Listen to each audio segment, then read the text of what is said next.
योग विद्या में एक अद्भुत कहानी है। एक दिन की बात है, एक आदमी घूमने निकला। घूमते घूमते वो काफी दूर निकल गया था। संयोग से अनजाने में वो स्वर्ग पहुंच गया। वो अभी भी इस बात से अनजान था कि वह गलती से स्वर्ग आ गया है। इस लंबी सैर के बाद वो काफी थक गया था। आराम करने के लिए उसने अपनी चारों तरफ देखा। थोड़ी दूर उसे एक विशालकाय हरा भरा पेड़ दिखा। उसने देखा कि उस पेड़ की छांव में काफी गद्देदार घास थी। वो सब उसे इतना अच्छा दिखा कि वो गया और वहीं घास पर सो गया। कुछ घंटे सोने के बाद जब वो उठा तो उसे बड़ी जोरों की भूख लगी। भूख के मारे उसने सोचा कि आराम तो कर लिया, पर काश मेरे पास खाने के लिए कुछ होता। और फिर उसने उन सभी चीजों के बारे में सोचा जिन्हें वो अपने जीवन में खाना चाहता था।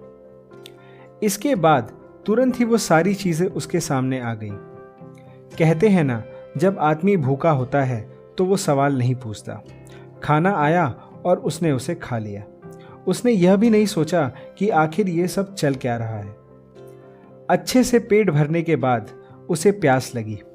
फिर उसने सोचा कि अब मेरा पेट भर गया है, काश मेरे पास कुछ पीने को भी होता। फिर उसने उन सारी चीज़ों के बारे में सोचा जो वो पीना चाहता था। फिर क्या, वो सारी चीज़ें उसके सामने आ गई। प्यासा आदमी भी सवाल नहीं पूछता, तो उसने वह सारी चीज़ें पी ली। पेट भरने और प्यास बुझने के बाद अब जाकर उसे ध्यान आया। उसने इधर उधर देखा और सोचा कि ये क्या हो रहा है। मैंने खाना मांगा, खाना आया। मैंने पीने के लिए मांगा तो शराब आई। मुझे लगता है इस पेड़ पर पक्का भूतों का साया है।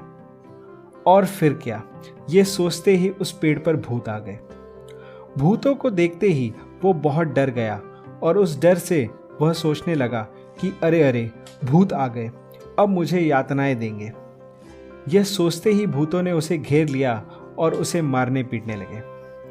फिर वो दर्द से खूब चिल्लाने लगा और बोला, अब तो ये मुझे मार ही डालेंगे। और फिर क्या, यह बोलते ही भूतों ने उसे मार दिया। अभी कुछ देर पहले ही वो खुद को भाग्यशाली समझ रहा था और पल भर में ही उसकी मृत्यु हो गई। ये बात जरा हजम नहीं हुई, है ना?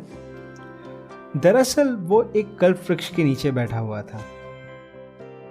कहा जाता है कि स्वर्ग में एक ऐसा पेड़ है जिसके नीचे या उसकी छांव में बैठकर जो भी मांगा जाए वो तुरंत ही उसे मिल जाता है। पुराणों के अनुसार समुद्र मंथन के 14 रत्नों में से एक कल्प वृक्ष की भी उत्पत्ति हुई थी।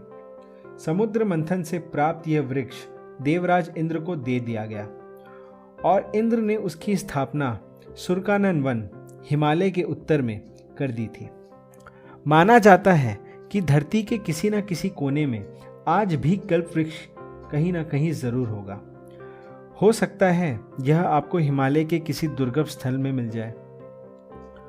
अब सारी बातें सुनकर आप कल्प वृक्ष की खोज में मत चले जाना। आजकल तो मुश्किल से एक आध पेड़ ही दिखते हैं। ये तो है पुराणों में लिखी हुई बातें, पर सही अर्थ में एक अच्छे से स्थापित मन, एक मन जो संयुक्ति की स्थिति में होता है, उसे ही कल्प वृक्ष कहते हैं।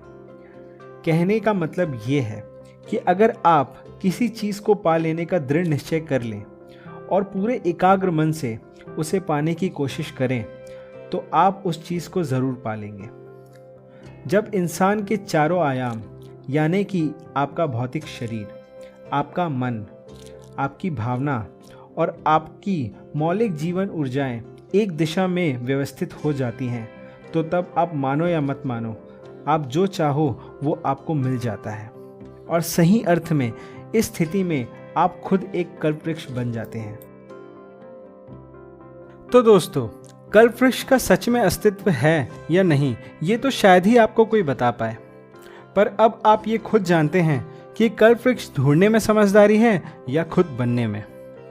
तो आज की वीडियो यहीं खत्म होती है। कमेंट्स के थ्रू आप हमें बताएं कि आपको ये वीडियो कैसी लगी, और अगर ये वीडियो अच्छी लगी तो इसे लाइक और शेयर ज़रूर करें।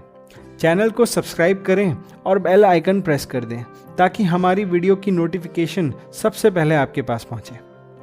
Thank you for watching.